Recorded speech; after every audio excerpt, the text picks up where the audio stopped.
کہ اس طرح کے ایونٹس عورتوں کے حوالے سے ہونے چاہیے؟ بالکل ہونے چاہیے. آئی تھنک یہ ہوں گے تبھی ہماری آواز سنی جائے گی, ورنہ تو اسی طرح ہم اسٹرگل کرتے رہیں گے.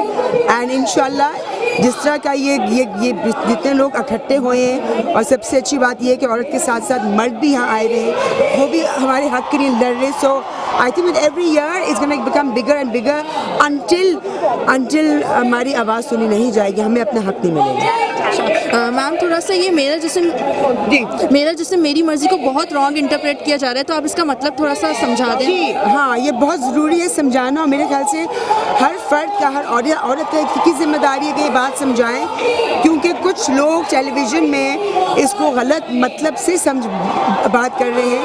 اس کا مطلب صرف یہ ہے کہ میرا جسم میری مرضی ہے, مجھ پہ کوئی کس طرح کا فورس نہیں کر سکتا, چائلڈ میرج نہیں ہو سکتی, ہراسمنٹ نہیں ہو سکتا, ڈومیسٹک وائلنس نہیں ہو سکتا. یہ میرا جسم ہے, میرے مرضی کے بغیر آپ میرے جسم کو ہاتھ پہ نہیں لگا سکتے.